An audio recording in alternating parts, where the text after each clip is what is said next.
مساء الخير عليكم خواتاتي، ان شاء الله تكونوا كاع لاباس وبصحه جيده. اليوم جيتكم بهذه الوصفه تاع المملحه تجي بزاف هايله في البنه تاعها. نبداوها بصلاه والسلام على سيدنا محمد، اللهم صل عليه وسلم كما رانا موالفين، ونروحوا مباشره للمقادير. كما كتشوفوا هنايا جبت مقله درت فيها حبه كورجات كنت كرفتها كما كتشوفوا فيها، حبه زوديه ثاني كنت كرفتها، وهذه حبه البصل كانت متوسطه في الحجم تاعها ماهيش بزاف صغيره.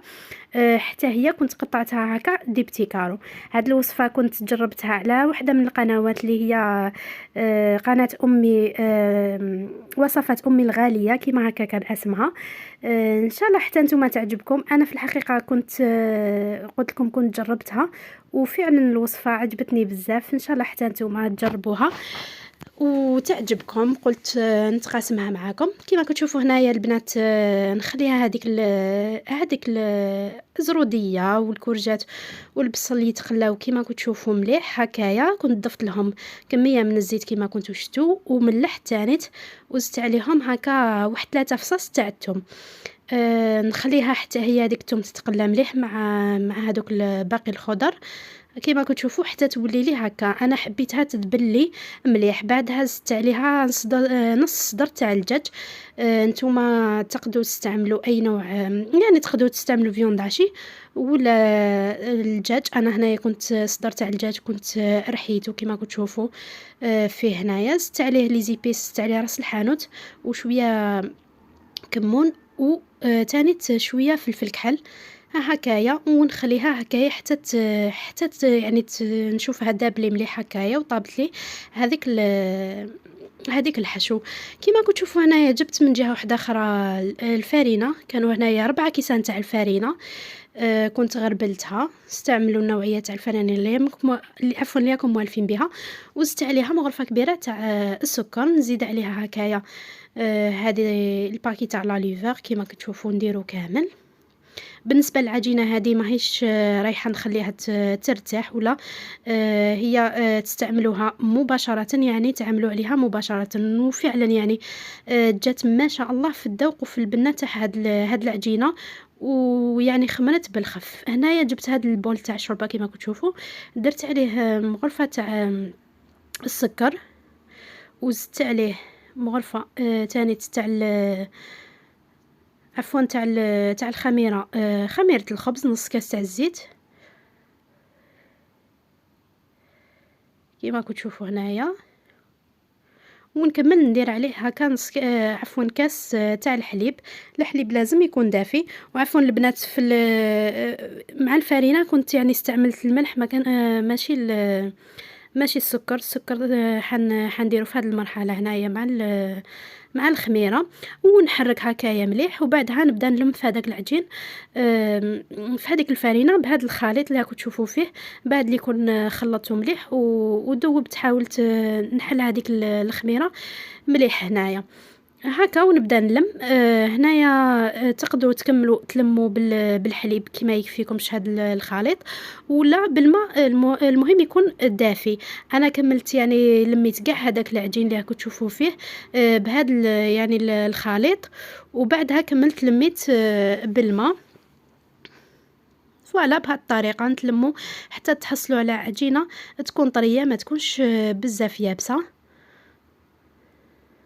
هكا. بهذه الطريقه نكمل نلم قاعدين هذاك العجين هكايا بهذا الشكل.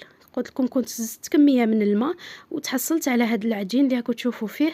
هاوليك طري ما يكونش بزاف يابس. حنعملوا عليه مباشره البنات. هنا ماناش راح نخلوه يريح ولا ديريكتومون يعني الوحده اللي تكون مزروبه ولا ماهيش محتاجه انها تخلي العجين تاعها يريح. مباشره نعملوا عليه.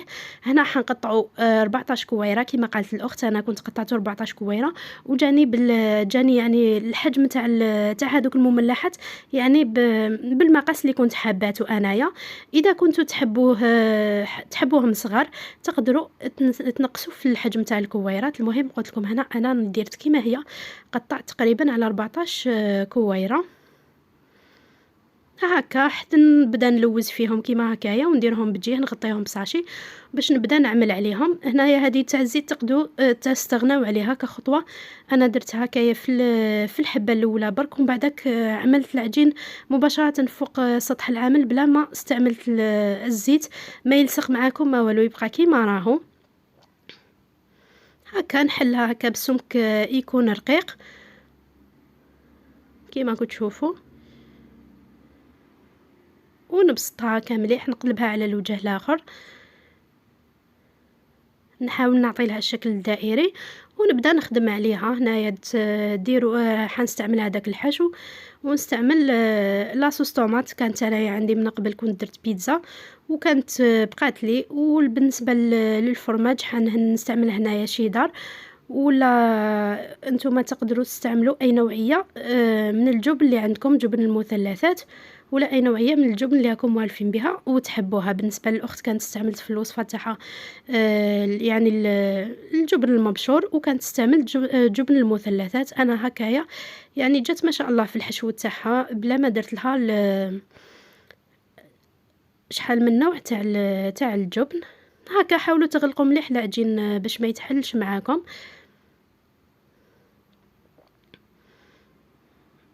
هكا بهذه الطريقه، وحاولوا تاني تبنات ما تعمروهمش بزاف.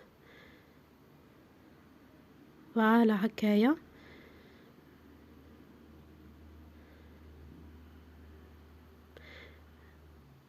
نزيد ندير واحده اخرى معاكم.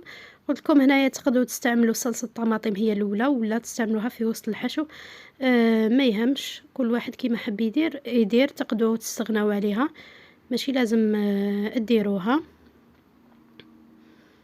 تقدروا تستعملوا هنا تاني الزيتون، تقطعوه هكايا دوائر وتستعملوه هكا باش تزكوا هذيك الصلصه تاعكم. انا هاد الصلصه ولا عفوا هاد الحشو بالنسبه للحشو دار لي تقريبا الكميه هذيك الكميه يعني اللي شتوها قاعدين تاع المملحه هذه. هكا نحاول نضغط مليح على الطرف هكا باش ما تحلش العجين معايا، ونحاول نسويها باش نعطي لها الشكل يعني تكون متحوفه في الشكل تاعها البنات. هكايا من جهه واحده اخرى الفور تاعكم لازم تكونوا شعلتوا عليه على 200 درجه، تشعلوا له من تحت وتخلوه يسخن وتخليهم يطيبوا. كما كتشوفوا انا خليتهم طابوا لي من تحت وبعدها شعلت عليهم من فوق. بعد اللي كنت يعني دهنتهم بالبيض بصفار حبه بيض عفوا وشويه تاع الحليب. كان هذا هو الشكل النهائي تاعهم. ان شاء الله الوصفات نال اعجابكم كما انا يا عجبتني وشاركتها معاكم.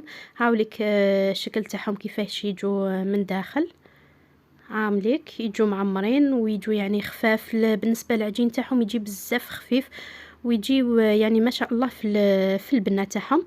ان شاء الله قلت لكم الوصفات نال اعجابكم. تلاقاو في وصفات اخرى، والسلام عليكم ورحمه الله تعالى وبركاته.